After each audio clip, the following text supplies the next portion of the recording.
Bonsoir. Alors le titre « Faut-il imposer la prise en compte du changement climatique » est volontairement provocateur, puisqu'on considère que cette prise en compte ne va pas de soi, autant dans les efforts d'adaptation comme d'atténuation du changement climatique. On voit depuis 20 ans qu'on est largement qu'on arrive en dessous des objectifs et que nombre de promesses ne sont pas tenues. Alors plutôt que de rester dans le plaidoyer en fait, d'intervention au nom du changement climatique spécifique dans nos domaines de compétences, nous allons vous inviter à repositionner le problème du changement climatique dans le contexte plus ample des enjeux qui concernent les acteurs avec lesquels on travaille. Alors c'est la démarche qu'on va vous présenter, qu'on va illustrer avec essentiellement à partir de deux projets, pour pas trop vous donner le tournis sur différents sites, CamAdapt et EcoAdapt. Et à partir de ces projets, en fait, on discutera de 4 points qui nous semblent intéressants.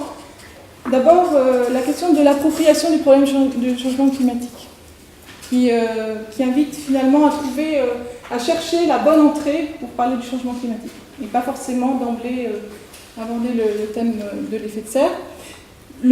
Ensuite, le changement climatique qui, tout de même, constitue une injonction à l'action, qui souligne les situations de vulnérabilité et le manque de durabilité des trajectoires, et donc qui invite à l'intervention sur le territoire. Ensuite, on discutera de la prise en compte d'une diversité de points de vue, surtout dans des situations où, comme je vous le disais, la prise en compte du changement climatique peut être un problème et où d'autres priorités peuvent conduire les acteurs en fait, à être réticents à s'engager dans des mesures d'adaptation ou d'atténuation. Ensuite, on parlera concrètement de quelques travaux d'accompagnement des réponses au changement climatique. Alors, je laisse Raphaël parler d'abord de CamAdapt. Bien, merci d'être resté jusqu'ici. Donc le projet CamAdapt, c'est un programme qui a été financé par le programme LITO donc du ministère de l'écologie et qui s'est terminé il y a déjà 1 an, donc je vais essayer de faire appel à ma mémoire à long terme. Et donc qui était piloté par un bureau d'études, qui s'appelait le bureau d'études de ressources, d'ethnologues et sociologues, et puis les collègues du DSMID à Arles, et qui mélangeait des géomorphologues de Aix-en-Provence, des juristes également de Aix-en-Provence, avec des écologues de la Tour du Valin en particulier, et puis des géographes. Donc le projet CamAdapt, en fait, il s'articulait autour de différents volets. Et pour faire rapidement, en fait, il y en avait un volet qui était très concentré sur la gestion du trait de côte, donc de façon assez complémentaire à ce qu'a déjà exposé Hélène et sa collègue tout à l'heure avant la pause, avec la question de comment anticiper sur le plan juridique la question du recul du rivage. Et puis il y avait un deuxième volet qui portait sur les représentations sociales et la publicisation, la mise en fait des données scientifiques dans le champ social à travers les médias pour voir s'il y avait un réel problème littoral à dire d'acteurs. Et puis également le 4e volet qui convergeait vers un volet hydraulique qui était le 3e volet. L'idée, c'était finaliser un peu un certain nombre d'outils de modélisation hydraulique, mais également d'outils de simulation multi-agents qui permettaient de simuler l'ensemble du système et de tester différents scénarios. Et enfin, on a mobilisé un outil de jeu de rôle pour essayer de faire converger justement les différents acquis et les différentes compétences mobilisées dans ce programme.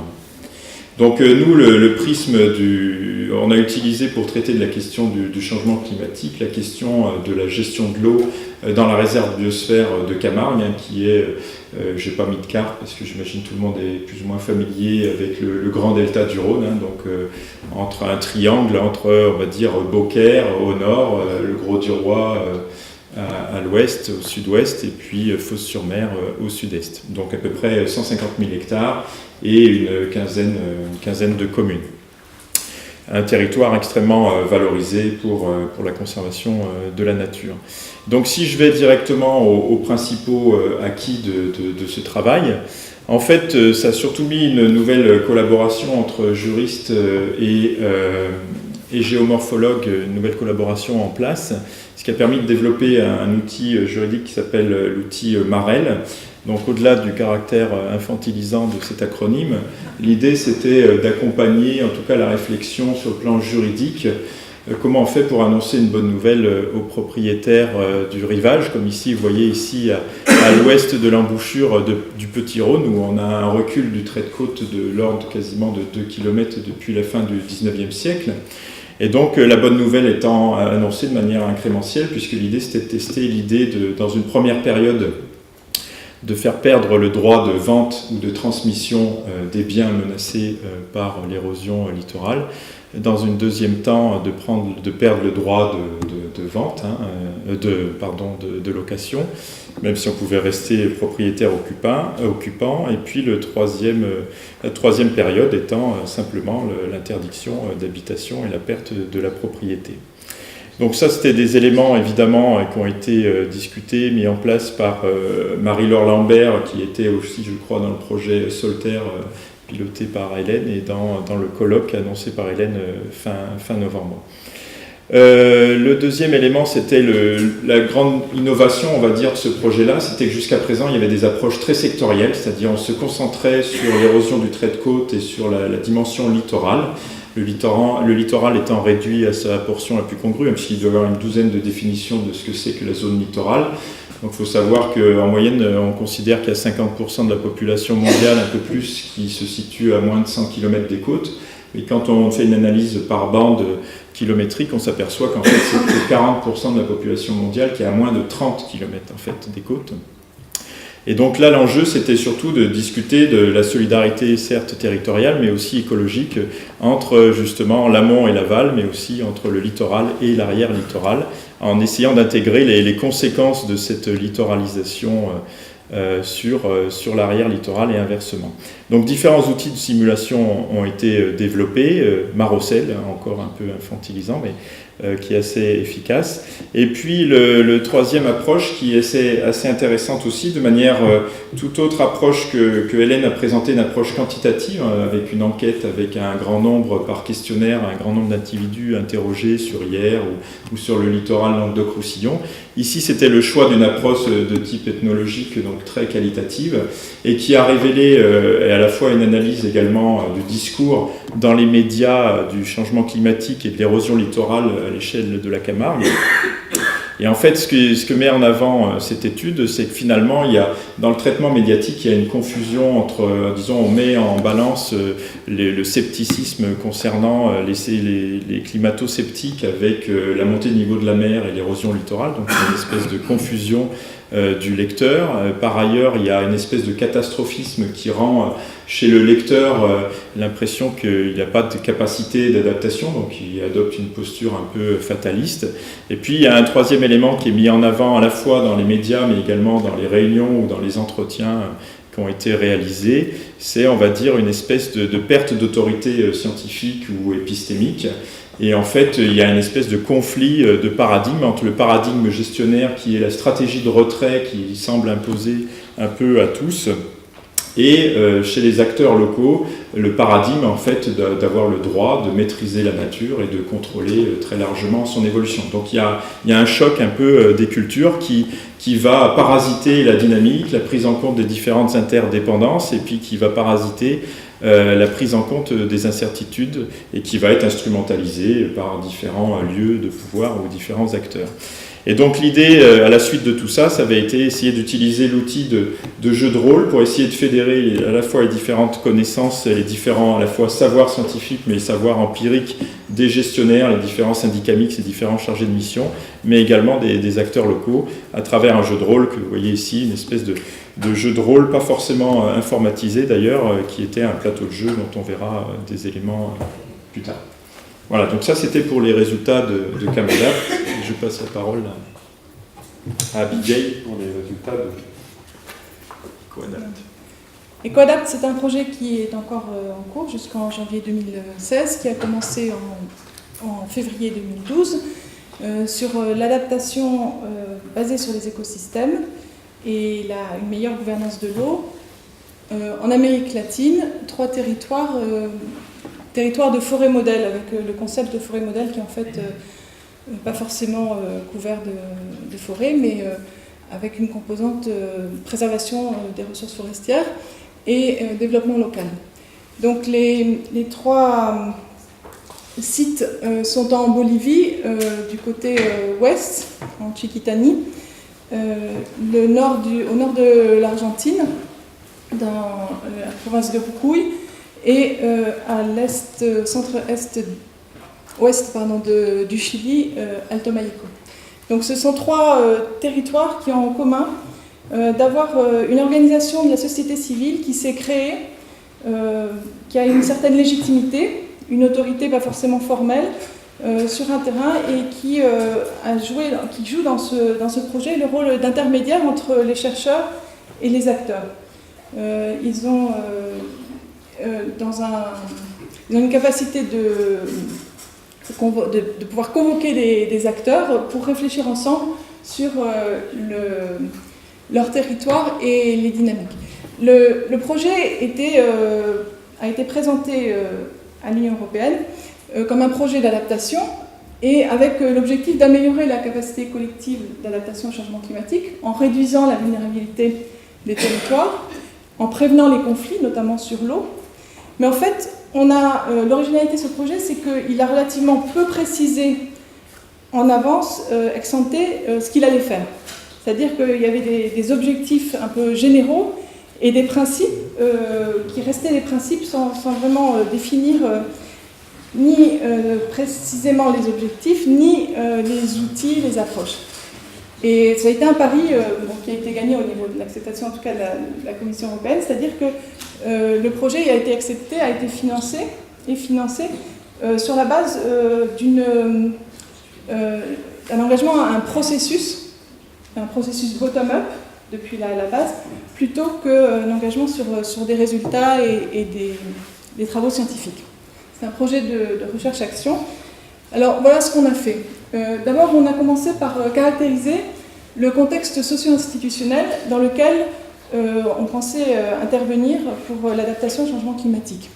Donc ça s'est fait par des analyses des réseaux, quels sont les acteurs présents, identifier les acteurs qui étaient le plus connectés, les acteurs qui étaient le plus sollicités dans les décisions qui avaient un lien avec la gestion de l'eau ou la réponse à des événements climatiques, et les acteurs qui pouvaient constituer des ponts en fait, entre les différentes échelles, locales, régionales et nationales. Et cette analyse du contexte socio-institutionnel a aussi donné lieu à l'identification des barrières, notamment au niveau de la gouvernance, des barrières pour l'adaptation, pour des changements, pour des nouvelles pratiques qui permettent une gestion adaptative de l'eau, et les points d'entrée, les aspects sur lesquels on pouvait penser intervenir. Donc, à partir de ces travaux qui regardaient précisément avec qui on allait pouvoir travailler, on a créé sur chacun des territoires un groupe qui, dans le cas de la Bolivie, s'est appelé groupe impulseur, qui réunissait des acteurs qui présentaient certaines caractéristiques, c'est-à-dire l'envie de prendre en compte le changement climatique et de modifier les pratiques ou d'apporter des réponses un peu plus définies aux menaces que présentait le changement climatique. Donc là, par exemple, on voit les membres du groupe impulseur qui sont réunis autour des bacs de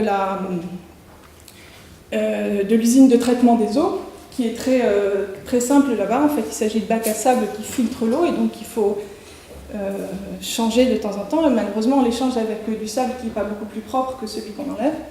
Donc pour une meilleure prise de conscience en fait, des enjeux de la qualité de l'eau, le groupe impulseur a fait une série de visites sur les sites critiques. Ensuite, on a fait l'analyse des dynamiques socio-écologiques avec la construction d'une vision du territoire comme un socio-écosystème. Donc là, par exemple, dans le cas de la Bolivie, toujours, il s'agissait de comprendre comment le problème de la déforestation était relié à des questions de qualité et de disponibilité de l'eau, et quel était le rôle des institutions dans l'évolution de ce problème. Donc ici, quand on a commencé à travailler avec les acteurs pour constituer cette vision du territoire comme un socio-écosystème, on n'a pas commencé par parler du changement climatique. On a parlé du problème de la qualité de l'eau, qui est affectée notamment par les activités d'élevage et par la déforestation. Et puis, petit à petit, on a compris comment des incitations contradictoires entre l'Institut de la réforme agraire et l'autorité des forêts conduisaient en fait les exploitants, les éleveurs, à devoir étendre leur élevage, leur activité d'élevage aux dépens de la forêt, sinon ils perdaient leurs terres. Et comment l'impact sur l'eau, en fait, pouvait être amplifié par le changement climatique. Ce sont des représentations relativement concises et on pourrait dire peu approfondies, mais elles ont permis ensuite d'identifier quelques points d'incertitude sur lesquels il fallait vraiment que les acteurs aient davantage d'informations, et donc ils avaient la possibilité, dans le cadre du projet, de solliciter les chercheurs pour approfondir un point ou un autre, notamment sur les dynamiques socio-écologiques. Donc dans ce cas-là, par exemple, sur les dynamiques écologiques, dans le cas de l'Argentine, en fait, il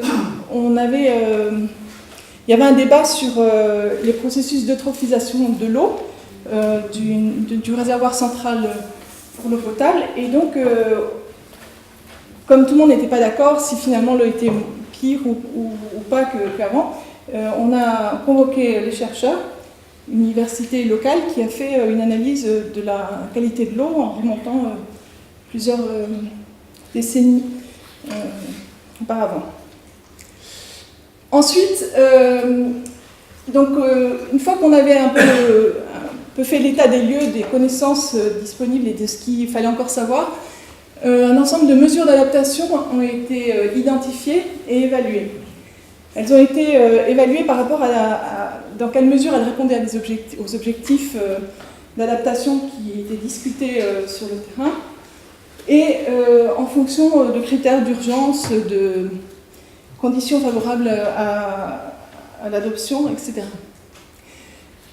Comme il s'agit d'un projet de recherche-action, une partie du budget a été réservée à la mise en œuvre d'une mesure clé d'adaptation.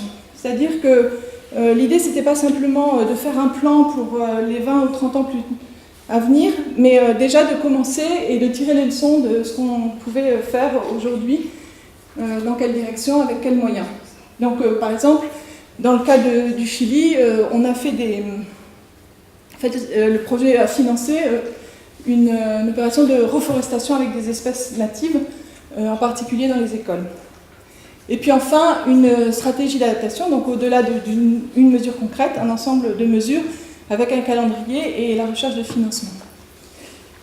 Donc très rapidement, pour synthétiser les points qui nous paraissent importants de souligner dans des projets de recherche ou recherche-action sur les réponses au changement climatique, qu'elles soient d'atténuation ou d'adaptation, c'est d'abord la question de l'appropriation du problème du changement climatique.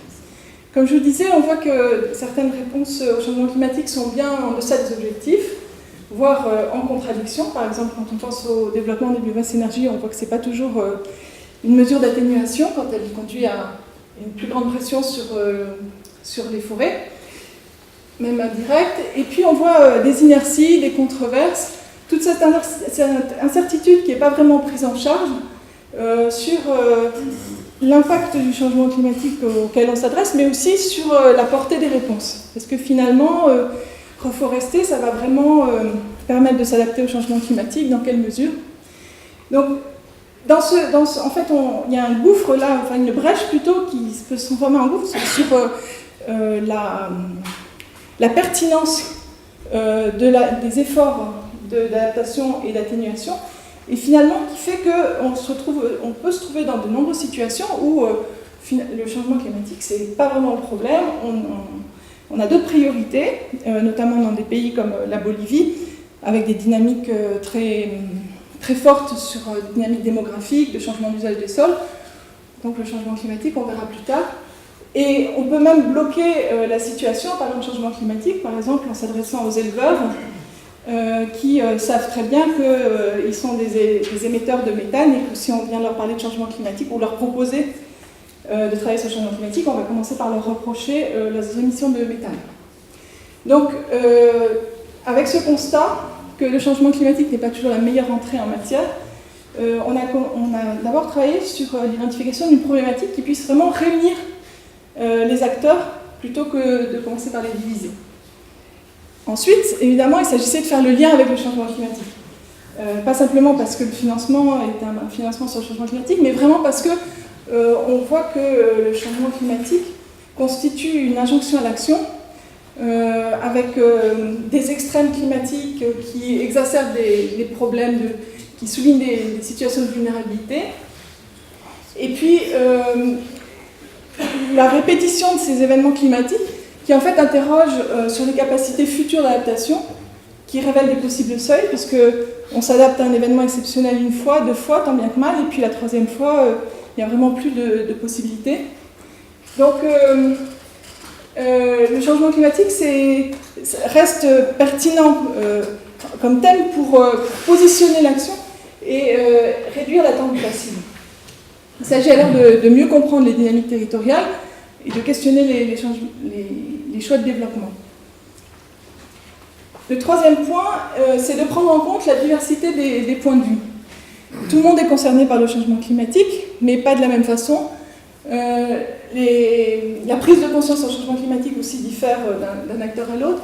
Les points de vue qui déterminent les enjeux en présence sont différents. Donc, on a besoin de révéler ces différences pour commencer, pour identifier avec qui travailler, comment mobiliser les acteurs, quelles sont les logiques d'action, sans quoi on risque, une fois de plus, d'échouer en s'adressant à des acteurs qui sont bloqués dans leur fonctionnement. Donc c'est un peu le but de ce travail dont je vous parlais.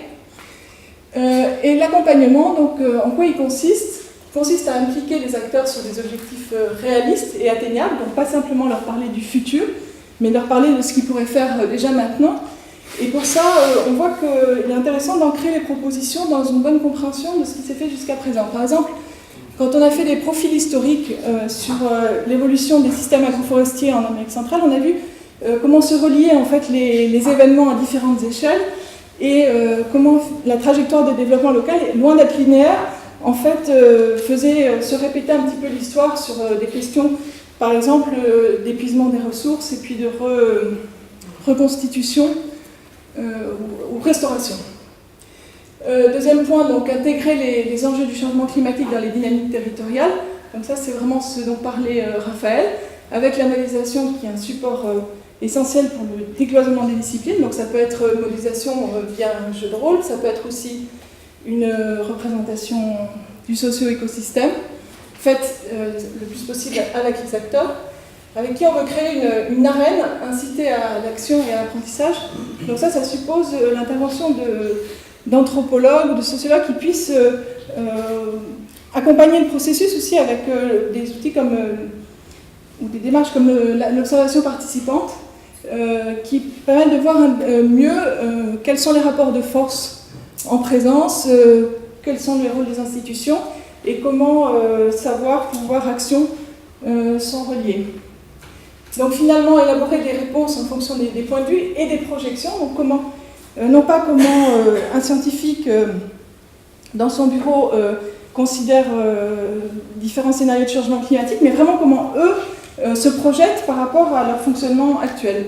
Donc ça a été le cas par exemple dans un projet sur l'adaptation à la sécheresse en Uruguay, où on voit différents points de vue selon si on regarde l'évolution l'élevage ou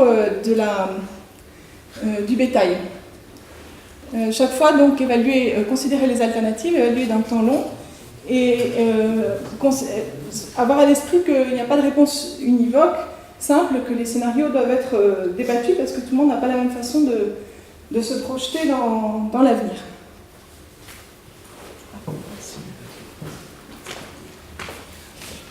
Donc l'idée développée ici, c'est qu'à chaque fois l'enjeu c'est de créer du concernement pour pouvoir justement enrôler les différents acteurs dans la réflexion collective et puis d'aller aussi de s'inscrire dans une démarche d'apprentissage.